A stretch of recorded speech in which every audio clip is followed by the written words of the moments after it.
প্রিয় দর্শক, আপনারা যে যেখানে আছেন সকলকে প্রীতি ও শুভেচ্ছা জানিয়ে নিউ ইয়র্ক থেকে রতন তালুকদার লাইভ শুরু করছি। আজকে বাংলাদেশে একটি বিশেষ বিষয় খুব আলোচিত হচ্ছে। এতদিন সেটা আলোচনার মাঝে ছিল না। সকলেরই প্রশ্ন ছিল, 24-এর যে ছাত্র গণ আন্দোলনের পর বাংলাদেশে জাতিসংঘের রিপোর্ট মতো 1400 লোক মারা গেছেন।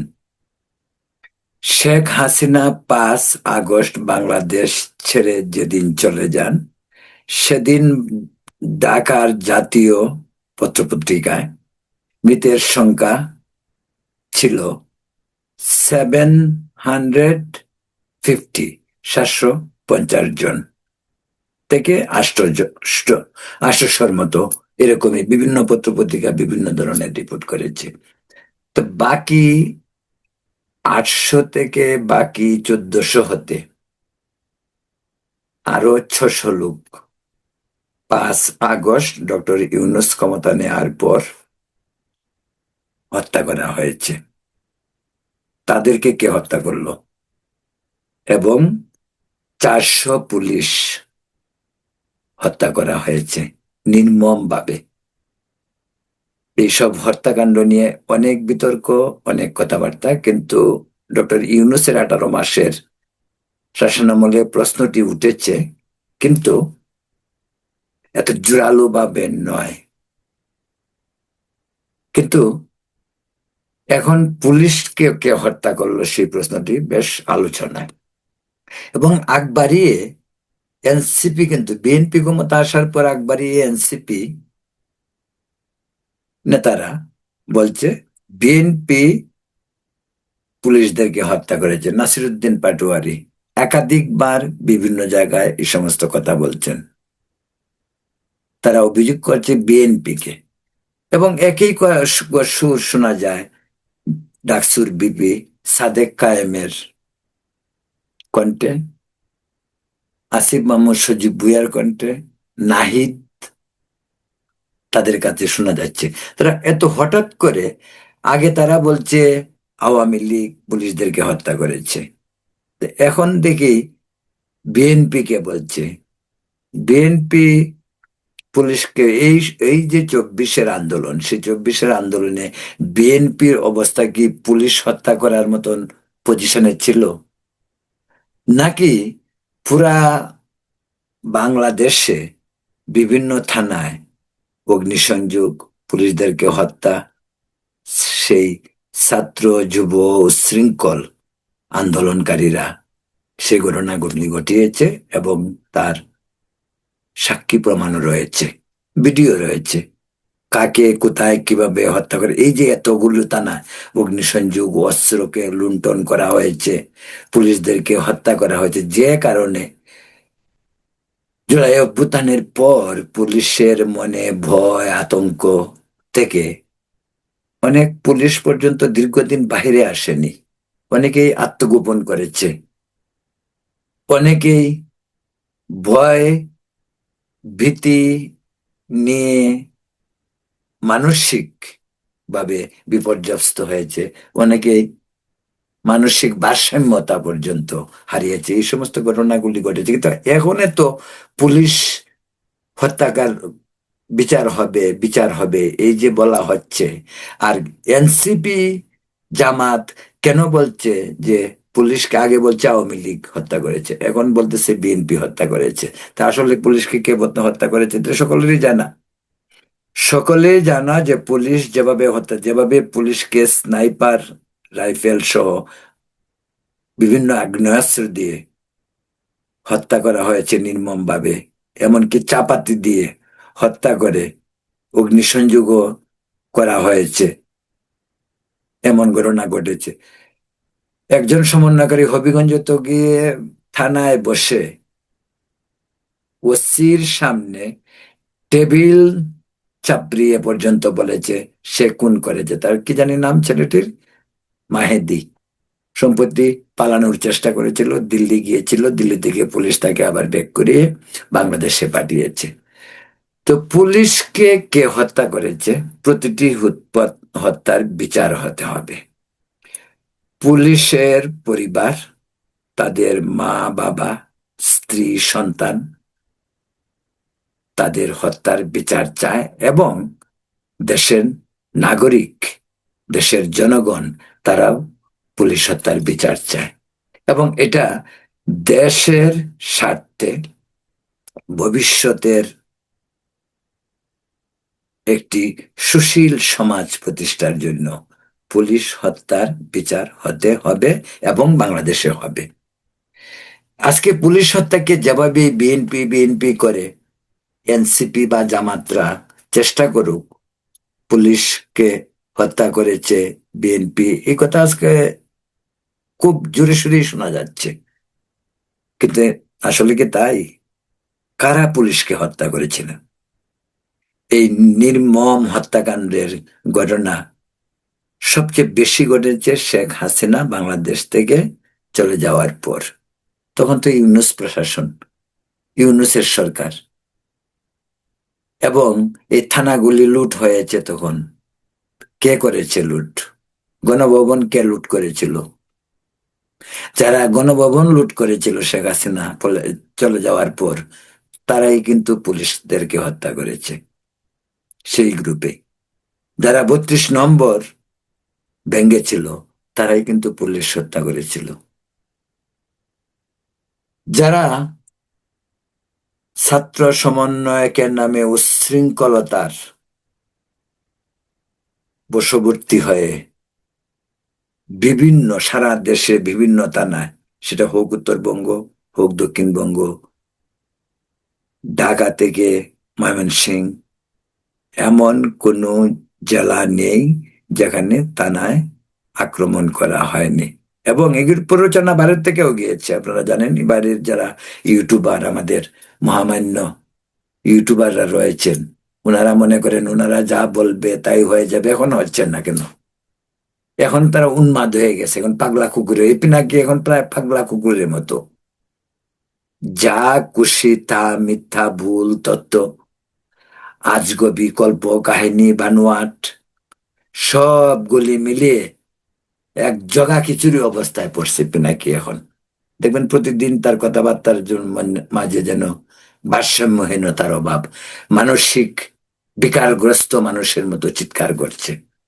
এবং ওদের প্ররোচনায় বাংলাদেশে পুলিশ হত্যাও হয়েছে, তথাকথিত বিপ্লবও হয়েছে, ছাত্রদের 32 নম্বরও ভাঙ্গা হয়েছে, বঙ্গবন্ধুর মুরালগুলিও ভাঙ্গা হয়েছে, মব শুরু হয়েছে, ইউনূস আমদানি হয়েছে, আসিফ নজরুল আমদানি হয়েছে, শফিক আলম আমদানি হয়েছে। সব ওদের কীর্তি। সবকিছুই মেটিকুলাসলি ডিজাইনের মাধ্যমে করা হয়েছে। দেশে 24 বিপ্লবোত্তর যে অবস্থা ছিল, সেই অবস্থাটা অনেকটাই এক মগের মুল্লুকের মতো। মানুষের জান মাল নিরাপত্তা কোনো কিছুই ছিল না। রাত জেগে জেগে মানুষ নিজদের পাহারা দিয়েছে। এই ছিল বাংলাদেশের অবস্থা। আর আজকে একটি সরকার মাত্র ক্ষমতা নিয়েছে, আমরা সংসদীয় পদ্ধতির সরকারের মাধ্যমে গণতন্ত্রে উত্তরণের পথে সবে যাত্রা শুরু করেছি। সেখানে জামাত এবং পরাজিত শত্রুরা এবং এনসিপি কে কিন্তু আমি জামাতেই মনে করি। আমি জানি না এনসিপির এই ছাত্রগুলিকে কেন এনসিপি আলাদাভাবে দেখা হয়। শেষ পর্যন্ত এনসিপি কি করলো? এনসিপি কি বিএনপির সঙ্গে আসছিল ইলেকশনের আগে, না বিএনসিপি জামাতের সঙ্গে গেছে? এনসিপি জামাত, এই শিবির জামাতের পোলাপান, ওরাই এনসিপি, ওরাই ঐক্যবদ্ধ হয়ে আওয়ামী লীগের লঙ্গির ভিতরেও ঢুকেছিল, আবার এই লঙ্গির ভিতর থেকে বেরিয়ে এসে 24-এর আন্দোলনটাও তারা করেছিল। এবং তারাই আবার ডক্টর ইউনূসকে আমদানি করলো, আবার ইউনূসকে ক্ষমতায় বসাইলো, সেখানে নিজেরাও ক্ষমতায় বসলো, বসে লুটপাট করলো। আজকে হাজার হাজার কোটি টাকা তারা লুটপাট করেছে। তার কারণটা হলো এটাই, যে কারণ হলো যে তারা বিশাল উদ্ধার করে ফেলেছে। তারা দেশে দ্বিতীয় স্বাধীনতা নিয়ে এসছে। তারা দেশে সংবিধান পরিবর্তন করবে, রাষ্ট্রপতিকে পরিবর্তন করবে, সেনাবাহিনী প্রধানকে পরিবর্তন করবে। সব অনেক ষড়যন্ত্র হয়েছে, ষড়যন্ত্রের কোনো শেষ নাই। এখন যেহেতু একটি রাজনৈতিক সরকার ক্ষমতায় এসেছে, দেশ সাংবিধানিকভাবে সেই ধারাবাহিকতায় দেশ চলবে। গণতন্ত্রে উত্তরণে আমাদের একটি নতুন সুযোগ এসেছে, যে নির্বাচন ব্যবস্থা তৎকালীন সরকারের আমলে প্রশ্নবিদ্ধ ছিল, মানুষের অধিকার প্রশ্নবিদ্ধ ছিল, সীমাহীন দুর্নীতি, সীমাহীন অরাজকতা থেকে মুক্তি পেয়েছিল। 24কে মানুষ কেন সমর্থন করেছিল, সাধারণ মানুষ? এবং এই 24শে ছাত্র আন্দোলনের পরপরই আবার এই ছাত্রদেরকে ছেড়ে অন্যরা চলে গেল কেন? মুষ্টিমেয় কয়েকজন ছাড়া ওদের সঙ্গ থেকে তো সবাই চলে গেছে। তারপর ডক্টর ইউনূসের প্ররোচনায় তারা রাজনৈতিক দল করলো। ডক্টর ইউনূস নিজেও যে জামাত, কেউ কে আগে জানতো, সে তো জামাত। আসিফ নজরুল গুপ্ত জামাত, এটা অনেকেই জানতো। এরকম আসিফ নজরুলের মধ্যে আরো অনেকেই রয়েছেন যেগুলি গুপ্ত জামাত হিসাবে কাজ করেছে। এখন নির্বাচনে তারা পাশ করতে পারেনি। আচ্ছা, যে রাজনৈতিক দলটির 7% থেকে 12% ভোটার রয়েছে, আচ্ছা, এই যেহেতু আওয়ামী লীগ ছিল না, সেই ভোটার 12 থেকে 25% হইতে পারে, কিন্তু ক্ষমতা যাওয়ার স্বপ্ন তারা কিভাবে দেখে? এখন যে জামাত চিরদিন এই সংসদে 18 থেকে 20টি সিট ছিল, তারা প্রায় 80টি সিট পেয়েছে। এটাই তো জামাতের জন্য অনেক বেশি, যেহেতু আওয়ামী লীগ এখানে ছিল না। নির্বাচনটি যদি, আমি এটা সবসময় বলি, নির্বাচনটি যদি আরো একটু ফেয়ার হতো, বিএনপি 212টি আসন পেয়েছে বলে ঘোষণা হয়েছে, সেই নির্বাচন যদি আর একটু ফেয়ার হতো, এই বিএনপি 260টি আসন পেত, যেহেতু আওয়ামী লীগ ছিল না। প্রিয় দর্শক, তাই বলছিলাম যে যা কিছু ঘটছে সবই পরিকল্পিত, সবই পরিকল্পিত। নতুন করে যে পরিবেশ তৈরি হচ্ছে, যেহেতু ওরা ক্ষমতায় আসতে পারেনি, যেহেতু বিএনপি ক্ষমতায় আসছে, তখন বিএনপি কে অস্থির রাখার জন্য এই সমস্ত প্রক্রিয়া শুরু হয়েছে। এবং রাষ্ট্রপতির দিকে তাদের ক্ষোভ, সেনাবাহিনী প্রধানের প্রতি তাদের ক্ষোভ, কিন্তু সবগুলি তো প্রক্রিয়াগত ভাবেই হবে। রাষ্ট্রপতি তো নিজেই বলছে বিদেশি সংবাদ সংস্থার সঙ্গে সাক্ষাৎকারে যে তিনি নির্বাচনের পরে আর থাকতে চান না, কিন্তু এমনি চলে যাবেন। উনি তো বিএনপি ক্ষমতায় আসার পরে বলেনি যে আমি থাকতে চাই, আমাকে রাখুন। বরং এই গুপ্ত বাহিনী হয়ে এখন ডক্টর ইউনূসের দল, উপদেষ্টা পরিষদ, আপনারা জানেন, তারা তারেক রহমান প্রধানমন্ত্রী হওয়ার পর কয়েকদিন তারা খুব এক ধরনের আহ, কোথায় ছিল খবর নেই, পত্রপত্রিকার রিপোর্ট নেই। এখন ইদানিং আবার কোথায় জানি গিয়ে গিয়ে তারা কেক কাটে, তারা গেট টুগেদার হয়ে তারা আনন্দ উল্লাস করছে। আবার এও শোনা যায় ডক্টর ইউনূস আবার রাষ্ট্রপতি হতে চান, সেজন্য লবিংও করতেছেন তিনি। দেশি বিদেশি লবিং হচ্ছে, এটা এটা সত্য কথা। ডক্টর ইউনূস চাচ্ছে তারেক রহমানকে আন্তর্জাতিকভাবে বিভিন্ন মহল থেকে তাকে প্রেসার ক্রিয়েট করে, চাপ দিয়ে ইউনূসকে রাষ্ট্রপতি করার জন্য রাজি করাতে চেষ্টা করছে। যেমনটি খলিল পররাষ্ট্রমন্ত্রী, কথা নেই, বার্তা নেই, বিএনপির সঙ্গে যোগাযোগ নেই, যে মানুষটি দেশে 25 বছর যাবৎ দেশে থাকে না, যে মানুষটি একটা অসৎ, তাকে পররাষ্ট্রমন্ত্রী করতে তারেক রহমান বাধ্য হলো। আচ্ছা, এটা কি আপনাদের একবারও মনে হয় না তারেক রহমান কি সহজে খলিলকে পররাষ্ট্রমন্ত্রী করেছে? নিশ্চয়ই না। তার উপর দেশি চক্রান্ত এবং চাপ তাকে খলিলকে নিতে বাধ্য করেছে। এমনটি এখন শুরু হচ্ছে। এই যে দেখুন, প্রথম সংসদ শুরু হবে, এই নাহিদরা এখনই উল্টাপাল্টা কথাবার্তা শুরু করছে। তারা অস্থিরতা তৈরি করবে, কিন্তু এই অস্থিরতা কিন্তু আর 24 বাংলাদেশে হবে না। যত উচ্ছৃঙ্খলতায় এনসিপির সার্জিস আলম, আসিফ মাহমুদ, সজীব ভুঁইয়া, নাহিদ ইসলাম, নাসিরুদ্দিন পাটোয়ারি বা হাসনাত আব্দুল্লাহ করুক, আর কোন ষড়যন্ত্র বাংলাদেশে সফল হবে না। দেশের মানুষ 24 দেখেছে ছাত্ররা কি করতে পারে। লুটপাট করে তারা আজকে আঙ্গুল ফুলে কলা গাছ। এই সমস্ত হতদরিদ্র বেকার পোলাও পানগুলি ছিল ববগুড়ে, আজকে তারা হাজার হাজার কোটি টাকার মালিক, এবং আলটিমেটলি ওরা দেশেও থাকবে না। ওরা বাংলাদেশে থাকতে পারবে না, এদের ওদের পাকিস্তান যেতে হবে, না হয় ওরা দুবাই বা আমেরিকা ইউরোপে যেতে হবে, পালাতে হবে, কারণ পালাতে পারবে, পয়সা আছে। পালানোর জন্য তো পথ খুব সোজা, ঢাকা না দিল্লি, ঢাকা না দিল্লি, কিন্তু পালানোর সময় দিল্লি হয়েই তাদের পালাইতে হয়। ওই একটা পুলিশ হত্যাকারী কদিন আগেই দিল্লি থেকে ফেরত পাঠানো হলো, আগেই বলছি। যে প্রিয় দর্শক, এই জন্য বলছি যে পুলিশ হত্যার বিচার করতে হবে, সংবিধান অনুযায়ী দেশ চলবে। কিসের সনদ, কিসের গণভোট? আমাদের সংবিধানে গণভোটের কোনো রুম নেই, গণভোটের কোনো বিধান নেই। এজন্যই এই গণভোটটি হয়েছিল ইউনূসকে বাঁচানোর জন্য। গণভোট হয়েছিল ইউনূস আরো দীর্ঘদিন ছলে বলে কলে কৌশলে থাকার একটি ব্যবস্থা করার জন্য, যেটি হলো না। এখন ডক্টর ইউনূস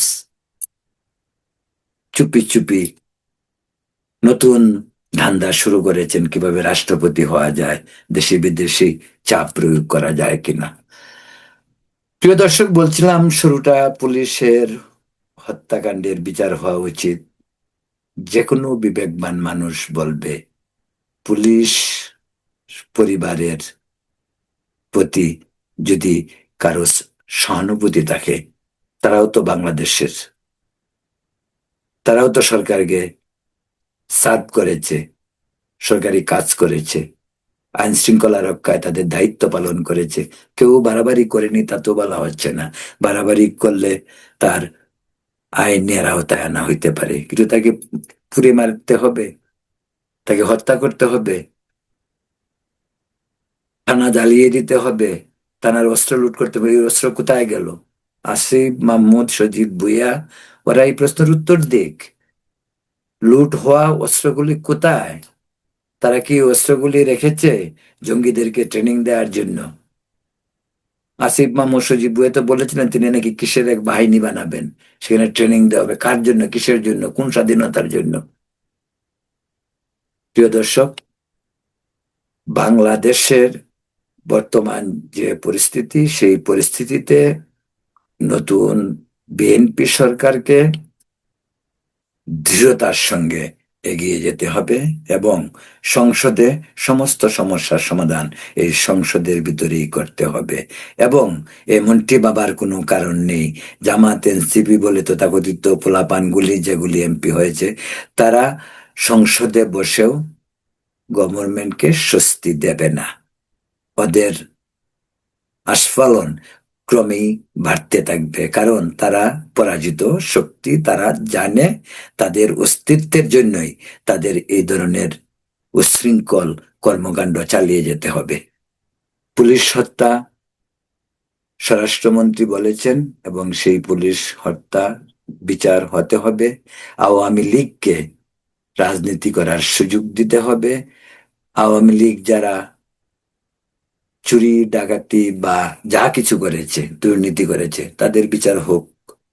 এই আওয়ামী লীগে শত শত হাজার হাজার নেতা কর্মী রয়েছে যারা সৎ, দেশপ্রেমিক এবং সকল স্বার্থের ঊর্ধ্বে থেকে নিজের দলের প্রতি তারা অবিচল।